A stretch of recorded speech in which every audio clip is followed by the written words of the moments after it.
Welcome, ladies and gentlemen, and fans of Shameless. Usually we get the hard-hitting episodes in episode 6 and then on. However, we're talking episode 3, and it's quite dark. St. Francis to the rescue. Meth all around. So much to talk about, so stay tuned. You're tuning into the destination for TV superfan discussion, AFTERBUZZ TV. And now, let the buzz begin. Ladies and gentlemen, it's Shameless. Haley Clover is not here with us today. She is doing God's work over in Florida. A pageant, a little kid beauty pageant, right? I think. She's the host. Yes. Look at that. Boy, they grow up so fast. we have JJ Jurgens. Hi guys. You can follow me at JJ Jurgens. Thanks for watching. Hi, And guys. all the way from France. I'm sorry I stepped on you on that one. Hey guys, you can follow me at Bonjour Juliet. And what an episode we have to talk about. Let's say overall impressions. I liked it. I'm liking this season so far. I thought there was jam-packed full of, again, storylines like all around, blending together. Loved it, loved it. Yeah, what an episode. That was just insane. That humor, I mean, it's not for everybody, but when it's for you, it really is for you. And Shameless, like, always delivers. Yeah, great episode. I can't wait. If you love meth, if you love digging up corpses, you love breast examinations, this is the episode for you. It has it all. It has it all. Let's start with not the Gallaghers. Let's start with Kev V and, of course, Svetlana now back into the picture. I myself, as much as V didn't like going to see Svetlana, I like this new arrangement. I think we're gonna find peace with those two and with Kev overall, and makes me happy. I wanted to do like a slow clap. Oh, really? Yes. I completely disagree. That made me so mad. I was like, oh no, they're bringing her back so soon, and I don't, frankly, really want to see her back. Definitely not in that dynamic. Even though they're not doing the throuple thing, still, I'm just so against the whole idea altogether. What do you think? You know, I think I'm somewhere kind of in between because I think it's probably the most realistic, conclusion for all of this. And I was really sad to see, like, I didn't want to see them have to, that real estate woman sell the bar or like it go to somebody else and have them girl be in dire straits. So I guess I was happy in that sense. You know, I'm always worried for her to be back in their lives at all, but I do like that character. So, hopefully maybe they could bring some different colors down the line. Yeah, I like that character, but I like her tidbits. I like her every once in a while. I don't like her that much as the main character, involved so much in their lives. But one thing I do want to say, I was kind of surprised. I thought that she was taking the kid to the prison to threaten her, to be like, give me back the bar and we're taking care of your kid. And I thought that'd be a threat, and not really. That didn't happen. So I thought that was surprising. No, I think V's smart enough to know, you know what, this just isn't worth it. Like, the whole point was they wanted the bar, and yes, she could continue to fight and so forth, but it's like, it's not making them money. Svetlana's a proven asset in that regard. Mm-hmm. You know what, I think JJ said it's the best arrangement. Mm-hmm. It's, and I'm excited for it. Well, agree to disagree, Phil. Okay. On the flip side of that, we have Kev, who now... we find out his family. We found Bart. Yeah. And they eat people. According to Kev, that was a big fear of his. Kev's so sweet. Special. That's the inbreeding, as V says. I mean, it definitely explains a lot, I guess. The fact that they're so excited, I think it's going to be sweet because, I don't think he was abandoned. I think he was, but... to the same token, I don't know, what scares me is that I could see Frank leaving a kid at the gas station because he was on a bender. So, inbreeding aside, maybe it's drugs. I'm happy for Kev, but also a little nervous. I was kind of pleasantly surprised by the storyline because, again, it's not one that I saw coming. So I was surprised that we went there tonight. And but I would like to know more about Kev. And I mean, there's got to be some characters, in that family of his. So I don't know, it could make for some fun guest stars or just fun. I mean, it could be something that's a little bit lighter for them. They've been through so much heavy stuff over the years and stuff that could be a fun little storyline for them. Yeah, for sure. I'm excited. I mean, Kev is such a lovable character because of like all those lovable traits and his quirkiness and everything that he says. So it's going to be interesting to see the people who kind of brought that together. Made him. You think they're gonna? Source. You think they're gonna double Steve Howie? I mean, it almost seems like they have to from what they showed. I mean, that guy clearly looked exactly like him.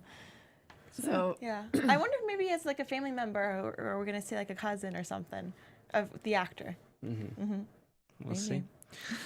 We'll see for sure. But yeah, overall, just a fun little tidbit to see, and we'll see where it ultimately heads at.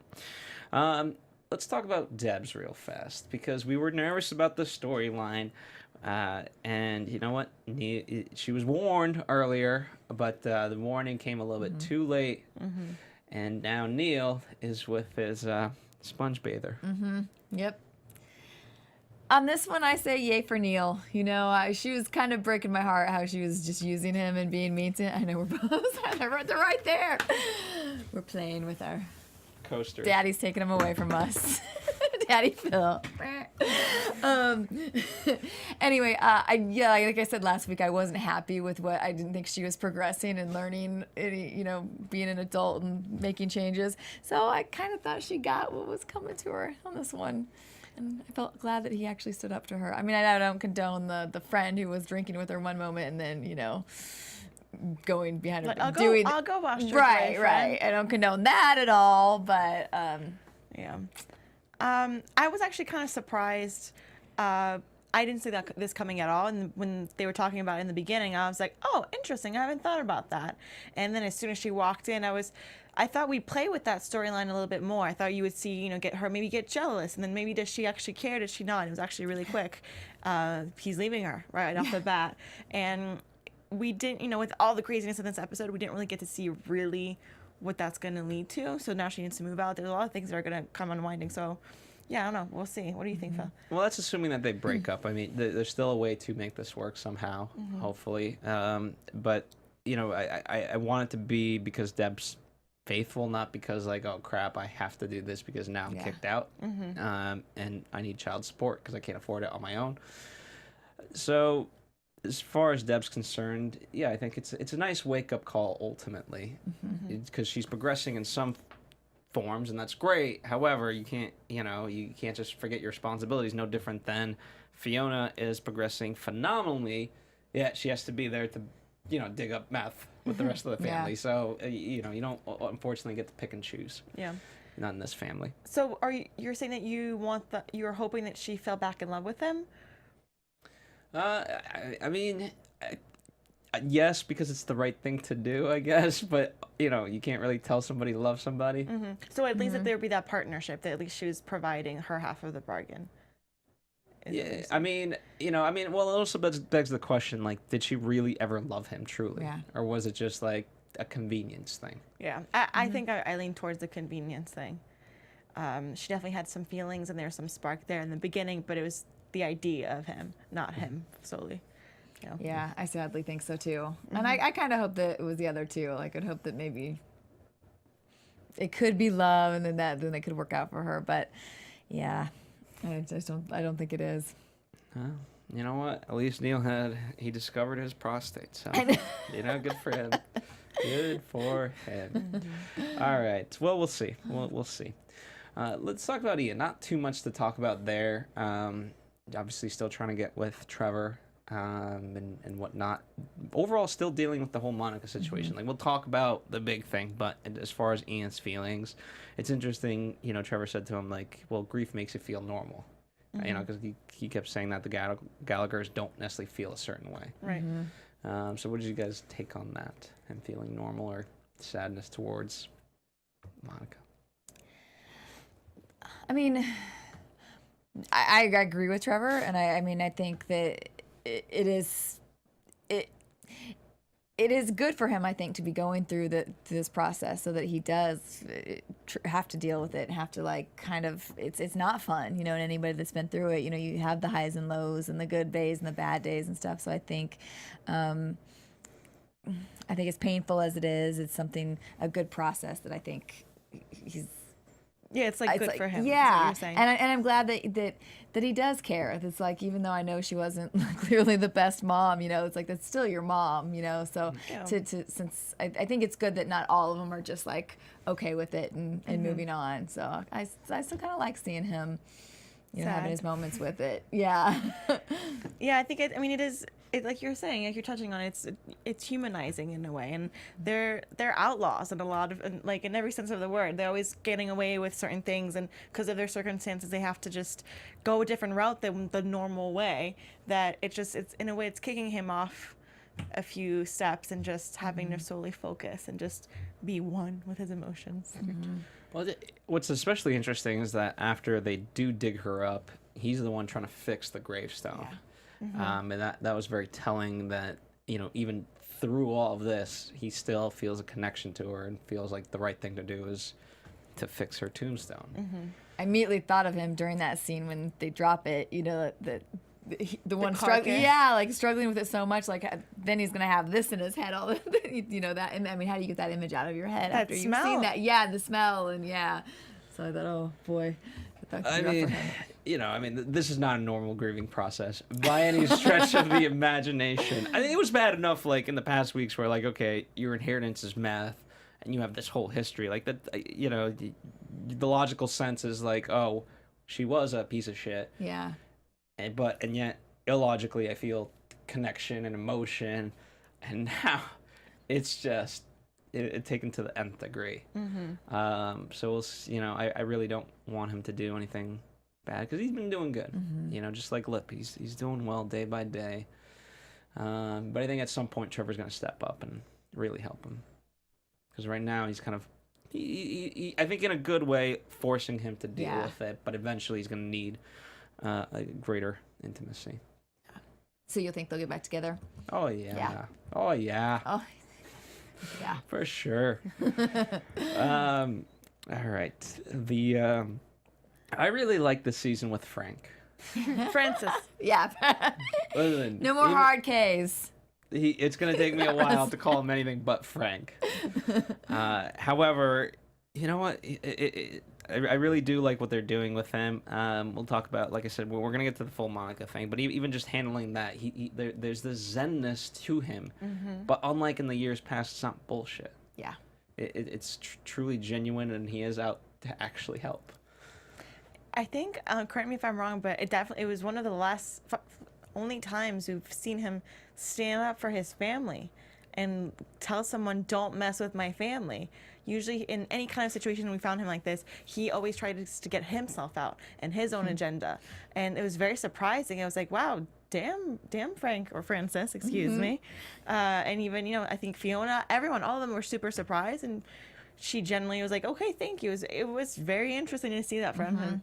So I don't know. I'm kind of excited to see what the future holds. And even seeing him at the dinner table, and he's talking to the kids, and they're hiding something from Fiona. She, like, you know, is always the mom, but it's just, he's part of the family in a different dynamic, which is very interesting. Yeah.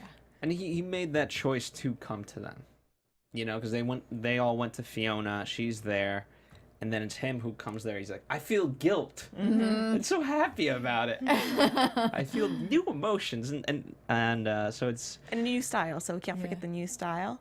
Yes, I don't know where he found that sweater. Probably just like a Zara or like something like that. It was just like a hipster, like huge sweatshirt that you see, at least in LA, a lot of like the cool pastors, I feel like, wear that. So he looked like a little LA hipster preacher. Okay. Yeah. Yeah, I like this Frank story a lot, and I think, like, if I would just hear it without, like, seeing it, I might think, oh no, like, that's too much. Like, yeah, like, too much. But I think it has been really fun, you know. And I think just to see another year of him just being completely selfish and all about Frank again would have been, you know, kind of hard to deal with, because he's done so many, like, ridiculous, unforgivable things. But like you said, I like it that it's this time where we really are truly seeing the different side of him, and him standing up for his family. And it seems like it's not just a super bad thing that he's just, like, doing for a day here and then going back and still doing his, like, he's staying true to it and consistent, and you know, so It is fun to watch. It is, and yet he's still. So we get rid of the whole, disappointing his family and being just a terrible person, but you still have that frankness in him and that craziness and him having those long, long monologues and going all over the place, and it's just he's still there at his core in a different way, which is really, really cool. But now he's got using his cell phone. It's great to see. And he's got all these epics. He won't let Fiona, he won't buy the equipment for her. Right, because he's the number discount. Yeah. Frank has till this day been the #1 scammer, and it's just any kind of deal or any kind of scam. Yeah, so that's very funny. No, you cannot use my employee discount because it does not extend to my friends and family. Yeah. Well, there you go. All right, so the big one. Oh, actually, sorry. Let's talk about Fee renovating the house a little bit. Mm-hmm. There's a lot of human smells in this episode for sure. Mm-hmm. Well, in this particular case, feces. Right. I was also talking about, just in general, there's a dead theme. body. And, all the arobas in the Shameless episode. Yes. We get. What's her actual? I'm just gonna. I apologetically, I'm just gonna call her Thunder. Cunt. I think that's a great name for her. To be honest, and we'll have to go look back, but I don't know if we've ever actually gotten her name. She's like Bitchy the blonde. Blonde. That's all I knew too was upstairs. Bitchy Blonde. Yep. Yeah. Do we like Fiona standing up to her? Yes. I always love whenever Fiona stands up to anybody. She's so calm. She takes a deep breath and she just like boom, boom, boom, just like scares you, but in like such an endearing way. It's really awesome. Whenever she does that, I'm like, yeah, I'm gonna go kick some ass now. Well, it comes from a place of goodness in the sense like she's, she's trying to make that apartment better, and she's trying to make a legitimate, that's her living moving forward and so forth, and granted. They might not like the rent hike, but she is upgrading the place and so forth. And I really want to see just the two of I forget her name, but Fiona's love interest, I'm going to call her because I really think that's going to be a love interest. And Bitchy Blonde. I want to see them, their dynamic just solo because we haven't seen it. And I get that she said like, oh, I love bitchy blondes, but like, what do you love about it? You don't seem to enjoy it. Right. It'd be interesting to see them interact and what their conversations are like or how they, she seems so cold and the other lady's so cool. Yeah. And I liked, too, Fiona. I love now that like she's strong and she's not backing down against like what she knows she deserves and hers, is hers. And she knows she's working her ass off to make this place, better and really make some money for her. So I like that she wasn't going to just back down to this girl who thought she could just ruin that one thing for her. And I like that she made her feel, the lady the Thunder Cunt should feel happy that Fiona's not raising their rent. She's letting them just stay at the lower rent because they've been there and stuff. And she can't, maybe it's uncontrolled or whatever. But the lady needed to take a step back because she doesn't rule it, and Fiona's still being nice to her all this time. She's been mean to her, and so I liked having her stand up to her and put her in her place a lot. Right, she needs to protect her business at the end of the day, and that is her business. So, just because you want your friends in the same building, that is not my problem, little missy. Well, or just have them pay the $1,000. Like you're certainly not going to. Yeah. But even that, they didn't have a great attitude. Exactly. Understandably, there is cooked shit in the oven. It's hard. I would be a little bit. Most people can't really surpass like what's there. That's why like if you're legitimately good at flipping houses, like that's the greatest thing because you could do it for cheap and but most people want it ready. Yeah. So I don't blame them for that. Yeah, but the tech guy was so sweet about it. He was like, yeah, I just need a bed. I'm just chill. Like, wouldn't you rather have that as a tenant than someone who's like walking and complaining? I for sure would, because you already have Thunder Cunt you're dealing with. So then to get two more ladies in there that are complaining and like trying to always get a deal, I'd rather have this guy that's like, oh, first, last, deposit, no problem. Okay, I'm not even going to be here. That's your ideal renter, single guy. Yeah, one renter. You'd rather have one renter than two people in one apartment. Simple as that. We should go in business. Easy. Let's do it. Yeah. Have fun. There's that new place up the street, right? We can buy that and rent that out. Put it down, pay it. We'll invite you every once in a while. Listen, you guys aren't living there. You guys are selling the place. Come on. Anyway, I thought a missed opportunity by Fiona was to have the rest of the Gallaghers be in charge of the cleaning and the painting. Like, I think it's one thing to have them apologize, like, you were right, we were wrong, but, like, now you're going to do stuff. I thought that's where she was gonna go with it. Like, I thought she was like, okay, you know, I'll show you after you guys help me, like, get the crap off the walls. And I guess so, but they already have literally a grave to dig up, so I think the renovations can wait. Yeah, but renovations. Yeah, but listen, I would have been like, you work here for a month, you know. For a month, yeah. Anyway. Yeah. But touching on that though, I mean, hearing them all one by one apologize or admit that they were wrong was so painful for all of them. Oh yeah. It so was, and even Carl didn't want to back down, and at the end he had to. Yeah, well, it was also Carl who brought the bulldozer. Yeah. But real quick, you know, I love Thundercunt is really just playing checkers. Fiona knows how to play chess all too well. I'll go ghetto. You want to go ghetto? We'll go ghetto. All right, speaking of the most ghetto thing I've probably seen, I thought I'd seen it all with Shameless, but we're going back to the grave. Eric, he says he's the uncle of all these kids. I doubt, you know, there could be truth to it, I don't know. But nonetheless, he certainly knows the Gallaghers well enough to know where the hell they live, where they work, and all their names.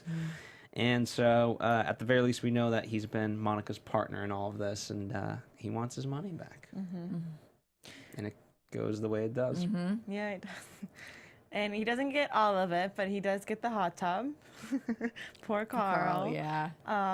And yeah, were you surprised that he backed down? That he was kind of like, okay, Frank, I'll take your threat, because he seemed like a scary guy, and Frank, you know, was able to stop him. Well, it depends on the history they've had together.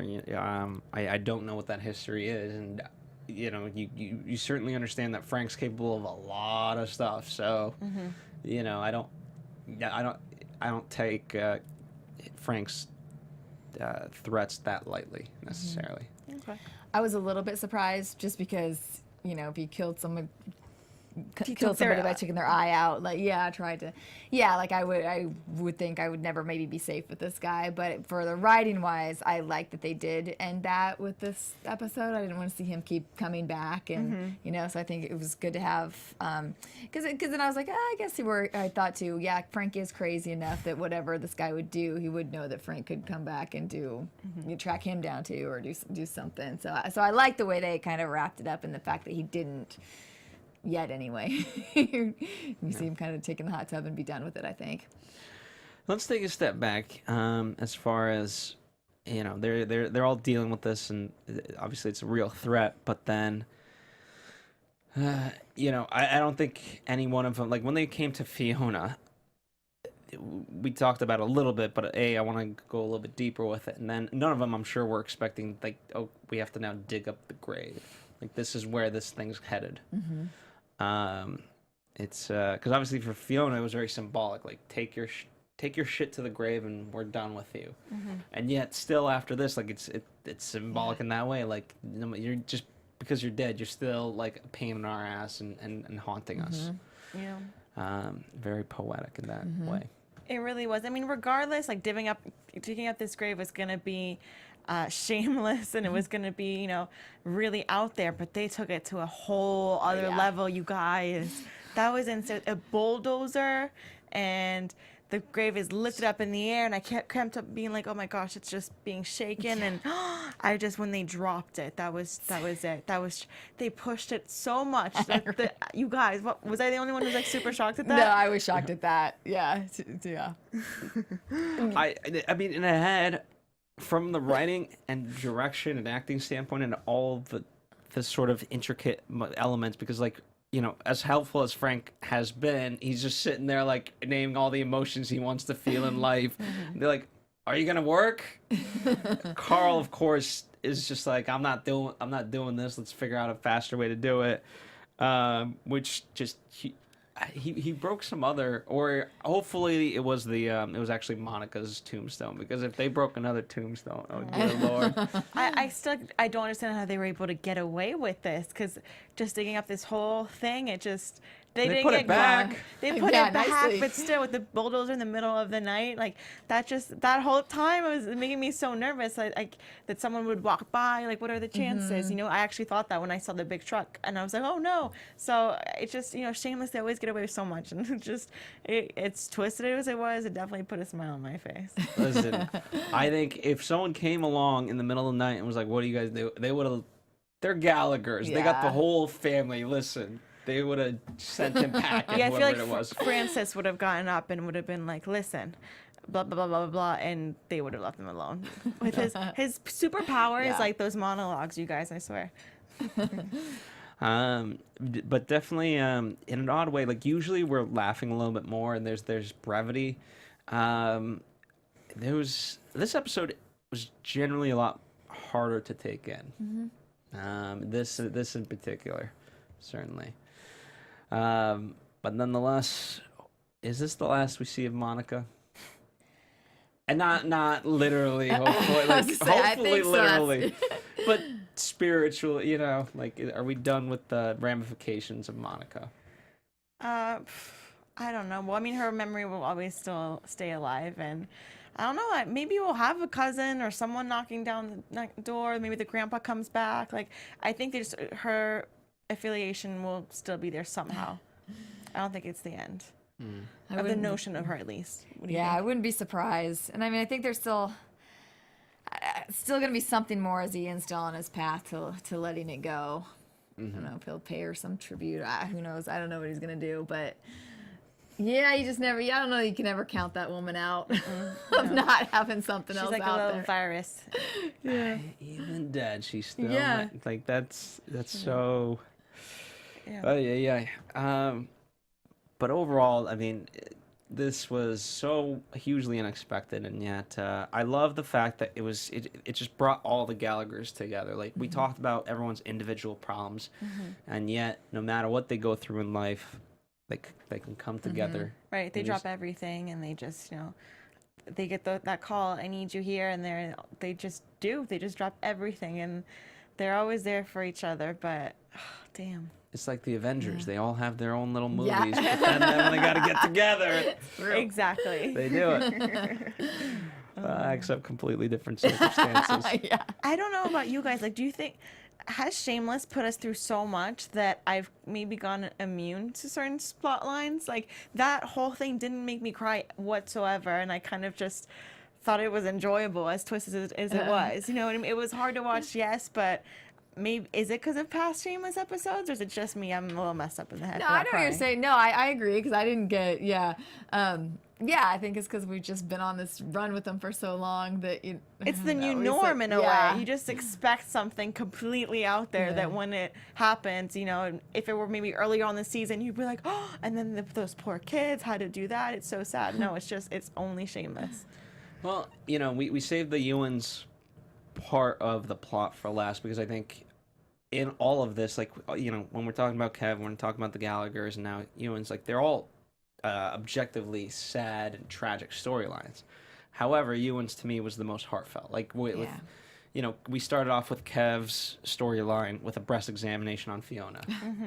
So, and you know, and nothing there, both in terms of her having any loves, but also like he just purely like it's purely health to him. There's nothing sexual whatsoever.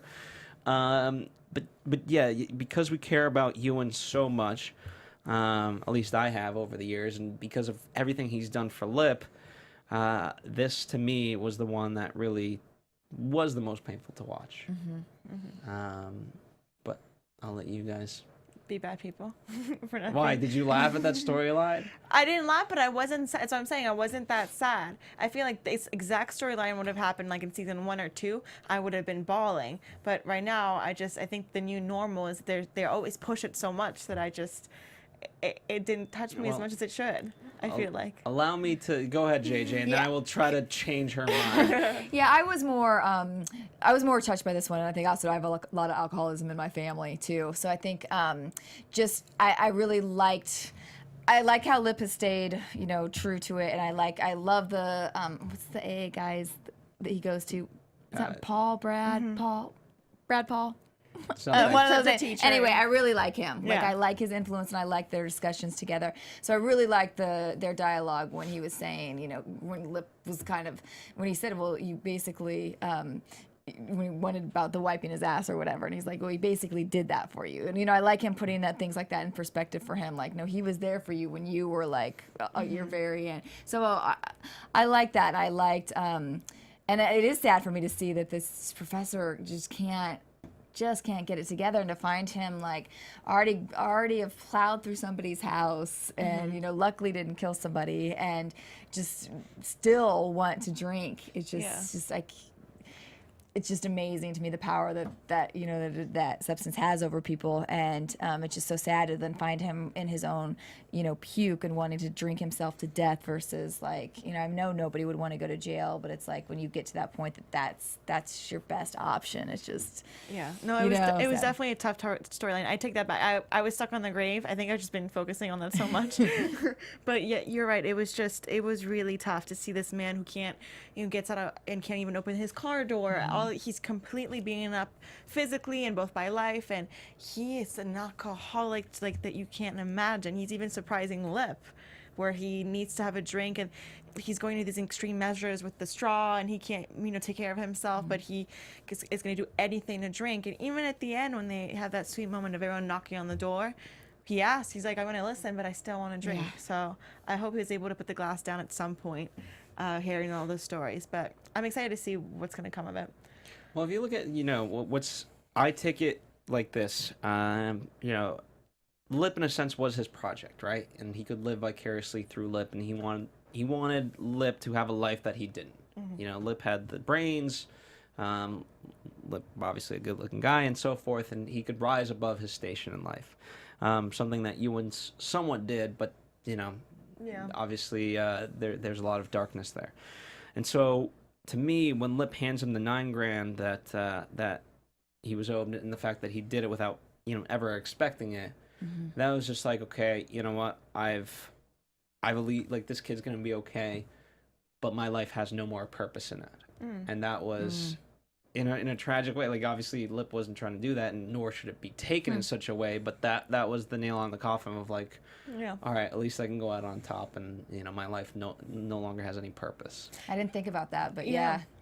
I didn't think about that either, but they touch on it, is that they're addicts, so they have addictive behavior, and so they focus on certain things, and they're all in. And it's true that having a project is what makes them be better. He's saying, he goes, now that you're sober, your whole life you're going to be helping other people get sober, and that's going to help you be sober, and that's how this operation all works. So yeah, that's actually really interesting, and really interesting point that you make. Very sad indeed. And in that regard, we've never really known Ewan's past that well. We've seen him drink and so forth, and the two were similar. But now, in a way, like the fact that objectively the world has given up on Ewan's. He's going to lose his tenure. No lawyer wants to touch his case, and even if it was appointed by the state, I'm sure they just mail it in and so forth. So this is his sort of last line of defense, having these members be able to help him. Right. And I really hope he's going to listen, because he doesn't really have much of a choice at this point, like you're saying. It's, give up or, just listen and hope these people help you turn your life around. There's still hope, and I think with Ian, there's that big... With Liam. Wow, I'm tired, you guys. So many Gallagher. With Lip, age is a big thing for him. He's like, I'm 60. It's done for me, and I hope he sees otherwise, because it's not done. I don't think so. What would be interesting is if St. Francis actually saved Ewan's. That'd be really cool. If Frank actually could stay sober. And honest to God, because I don't think they've ever met, Ewans and Frank. I don't think so. No. And if, through everything that Lips talked about in terms of Frank, and they were actually able to meet, and Frank was legitimately still what he's trying to be right now, I think that could actually be what saves Ewans. Maybe. That'd be interesting. But it's funny because I know Frank is sober right now, but it'd be interesting to see him guide someone through sobriety, because he's gone a really odd way. Yeah, but that's the whole point of, like, Ewans is looking at, like, because he says to Lip, like, ask me again when you're 60. It's like, okay, well, I know Frank says he's 21. He's clearly not. So they're much closer in age and so forth, and it's just, I think it could be very, very good. I don't know how you get them two together or whatnot, but that is a hope of mine. So, anything else to add about the Ewans storyline? I don't think so. Okay. Also to note, Ewan's family has given up on him as well. Yeah. So, Lip is the last line of defense. You didn't want to have to call him, but he did. So, but fifth, man, there's, I think this could be the storyline that really carries us. Not the only storyline, but it's certainly going to be a dark storyline for the rest of this season. Because I don't think this is one and done. Not for a long shot. Yeah, I don't think so either. Especially now that we see bringing in all the rest of the people in the group, and how much I think Lip's really now dedicated to making this kind of his project. Yeah. Yeah. Alrighty. Well, any other stray observations before we move on to news and gossip and predictions or so forth? I'll take that as a no. If something comes, well, go ahead. I just can't say how much I love V and Kev's relationship. The way that she is just so okay with him touching Fiona's boobs. She's like, it's not sexual. It's just he's obsessing, blah, blah. And she's just walking around and doing her own thing.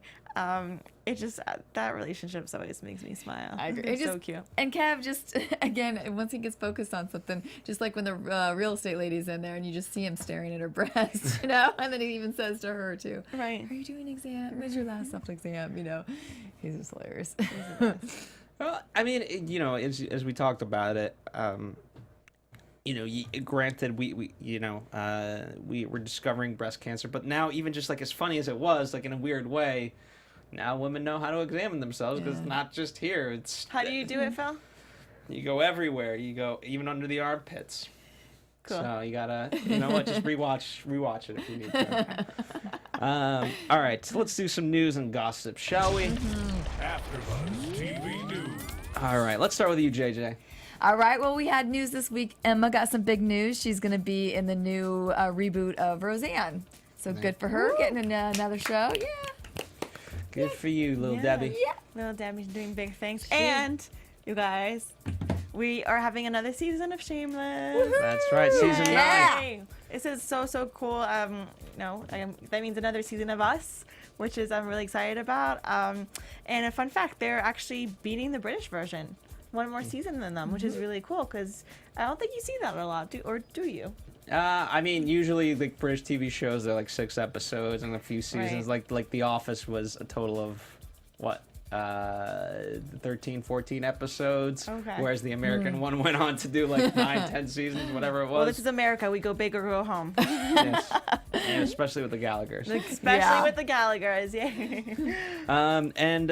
yeah. We've sort of talked about this last season, I think, but Emmy was fighting for equal pay for Shameless, and you know what? William H. Macy said, of course she deserves it. I mean, and it was great to see him.